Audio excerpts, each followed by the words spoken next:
Assalamualaikum warahmatullahi wabarakatuh. Alhamdulillah. Wassalatu wassalamu ala rasulillah. Sayyidina wa maulana Muhammadin ibni Abdillah. Wa ala alihi wa ashabihi wa man walah amma ba'du. Sahabat sekalian yang dirahmati oleh Allah subhanahu wa ta'ala. Pada kesempatan kali ini kembali saya akan memberikan bantahan terhadap Bapak Saiful Karim. Mari kita bersama-sama terlebih dahulu menyimak video daripada Bapak Saiful Karim. Dalam konteks kekinian, mohon maaf, banyak sekali orang berani mendirikan pusat-pusat pendidikan agama, tetapi tidak mengerti apa sesungguhnya esensi agama dan apa yang harus diajarkan kepada mereka. Dan sekarang saya perhatikan, ya, kalau orang sudah lancar baca Quran, tajwidnya benar, mahrajnya benar, pakai lagu dikit, langsung besoknya bikin pondok pesantren. Yang diajarkan itu lagi, ulangan yang kemarin. Gitu, ya itu sama grup qasidah. Udah keren. Pokoknya setiap ada peringatan acara besar, manggung. Itu dan itu saja dari tahun ke tahun. Ini Quran yang begitu dalam seperti ini nggak pernah dibahas. Makanya saya jamin Quran sampai hari ini isinya masih perawan. Gak ada yang berani menyentuhnya. Yang disentuh cuma luarnya saja. Luarnya saja. Kulit luarnya saja. Dan yang lucu, mereka yang baru menyentuh kulit luarnya sudah menyatakan dirinya beragama. Sudah menyatakan dirinya orang beriman. Sudah menyatakan dirinya muslim. Lucu apa enggak? Ya, saking wandai wanjut sampai kalian nggak tahu itu ada pesan yang luar biasa di Quran surat Al-Imran 49 ini. Ini kan dialog antara seorang guru sebetulnya dengan seorang murid. Murid yang ingin melakukan proses pencarian tentang jati dirinya. Ini keren sekali sebetulnya. Nah, baik kita lihat. Secara teknis sebetulnya si murid ini sudah mendapatkan metodenya. Secara teknis. Walaupun masih ruam-ruam. Karena ini kan tidak bisa dijelaskan, harus dipraktekkan. Nah makanya saya bilang, kalau ruam-ruam, bingung, itu bagus. Ada tanda-tanda kehidupan. Tetapi yang luar biasa, si murid ini mengalami pencerahan karena apa?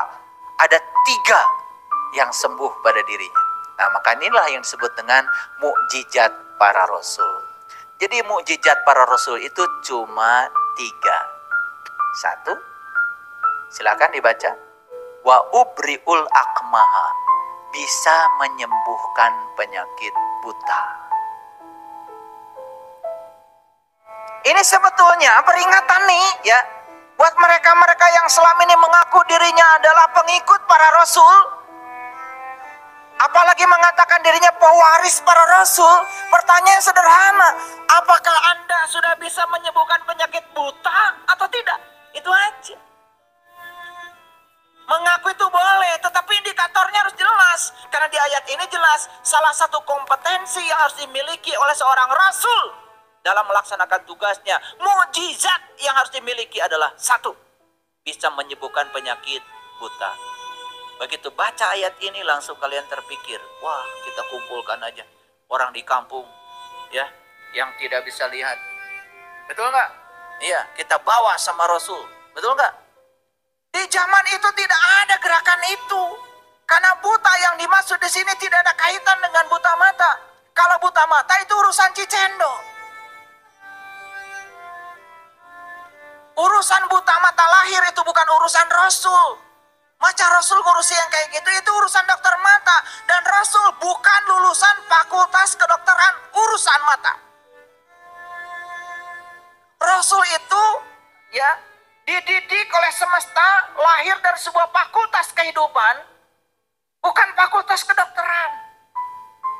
Gak ada kaitan dengan kebutaan mata lahir. Ini urusan kebutaan mata batin yang disebut dengan mata kolbu. Ini harus dibicarakan nih ayat ini, dan saya harus upload ini supaya banyak yang tahu, supaya jangan menjadi orang yang sok tahu. Lalu yang kedua, mukjizat yang diberikan kepada para rasul adalah, lihat ayat ini. Wal abroso, wal abroso. Abroso itu kulit. Wal abroso itu adalah penyakit kulit.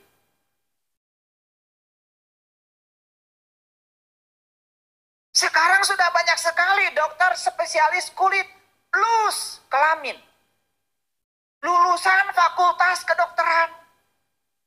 Lalu kalau penyakit kulit yang dimaksud di sini adalah bisu, kurap, kudis, panu, alergi. Rasul tidak pernah sekolah itu.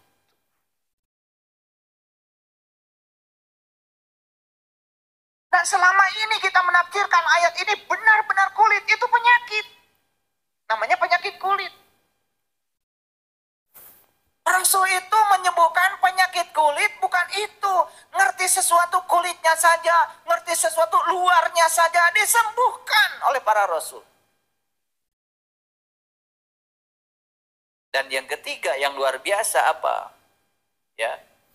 Wa uhyil mauta. Menyembuhkan orang, menghidupkan orang mati. Ini bahasanya luar biasa. Uhyil maut, menghidupkan orang mati. Dan selama ini kita menganggap mukjizat itu adalah kelebihan yang disampaikan para rasul yang di luar kewajaran, yang disebut dengan menyembuhkan penyakit buta. Benar-benar orang buta jadi lihat lagi. Menyembuhkan penyakit kulit yang kurap, kudip, panu bisa sembuh. Yang menghidupkan orang mati dihidupkan lagi. Melawan Tuhan dong Rasul. Orang udah dimatikan sama Tuhan, dihidupkan lagi sama dia. Itu yang dimaksud. Ini perlu semuanya dengar.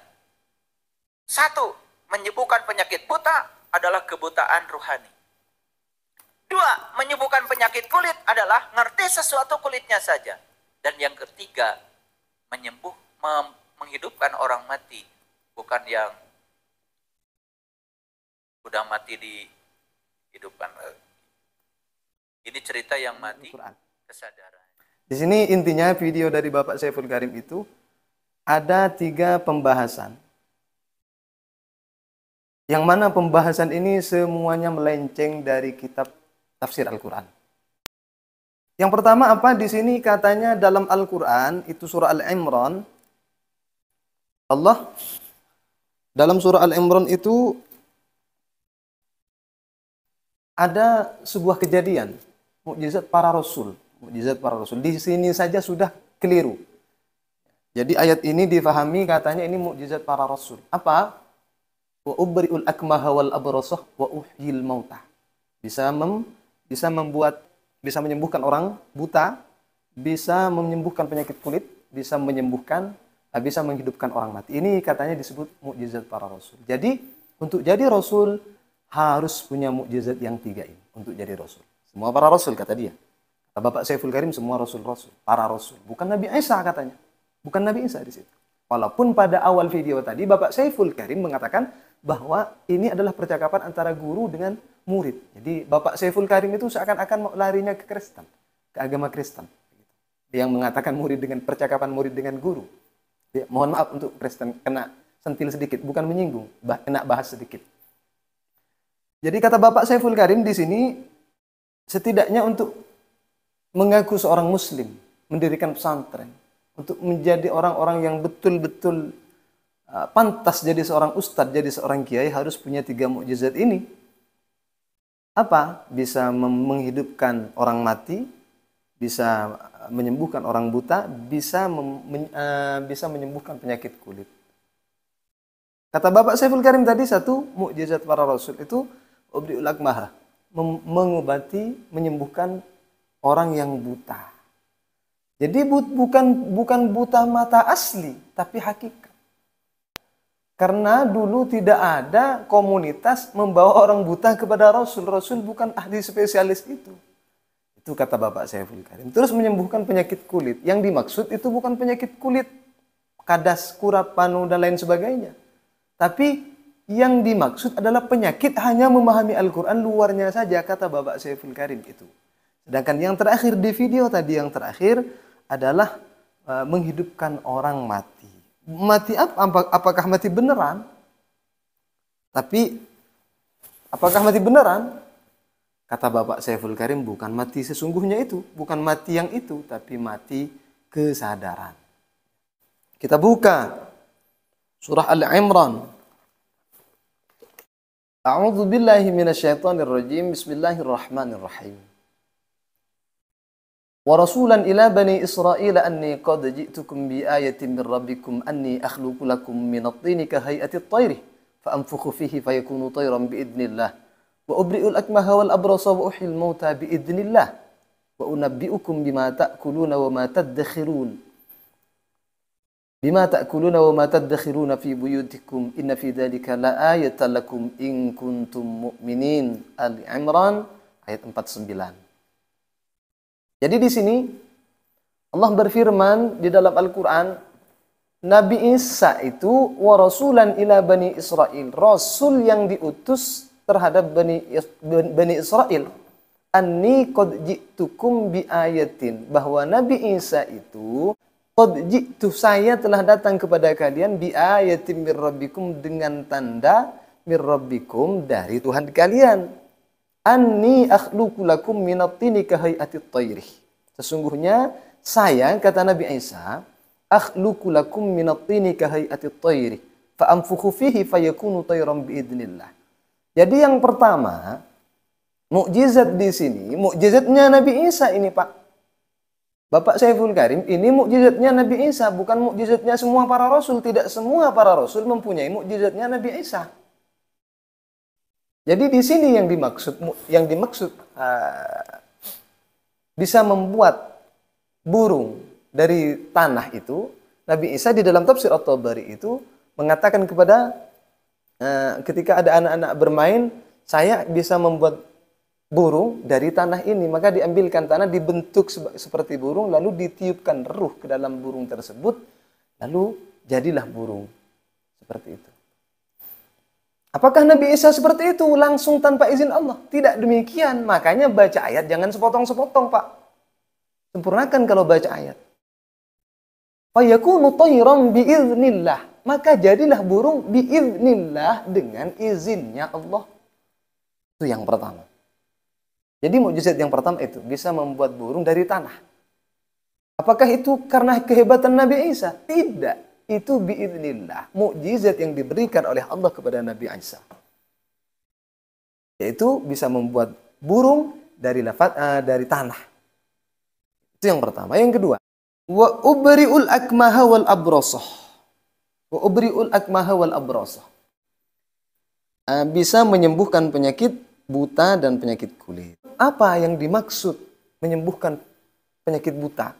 Apakah seperti Bapak Saiful Karim katakan buta pengetahuan, buta batinnya, bukan buta mata yang seperti kita ketahui selama ini, karena di sana Rasul bukan lulusan universitas kedokteran, bukan seperti itu.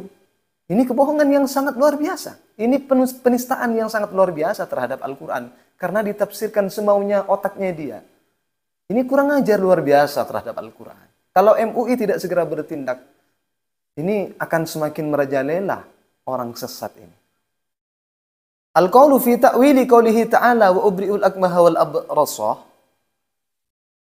yakni bi qawlihi ta'ala wa ubri'u wa ushfi yuqalu minhu abra Allahul maridah idza syafahu minhu fahuwa yubri'uhu ibra'atan wa bara'al maridu fahuwa yabra'u bur'an wa qad yuqalu aidan bari'al maridu fahuwa yabra'u lughatani ma'rufatani. واختلف أهل التأويل في معنى الأكمه فقال بعضهم هو الذي لا يبصر بالليل ويبصر بالنهار. Sahabat, fokus pada ayat di bawah nanti ya. Di sini Allah jelas mengatakan bahwa yang dimaksud menyembuhkan penyakit buta itu adalah buta mata, benar-benar buta. Kata Bapak Saiful Karim, kan Rasul bukan lulusan fakultas kedokteran. Iya, bukan. Tapi itu mukjizat Nabi Isa yang diberikan oleh Allah kepadanya. sebagai mukjizat, sebagai bukti bahwa itu adalah bahwa Nabi Isa itu adalah nabi utusan Allah. Begitu Pak Saiful.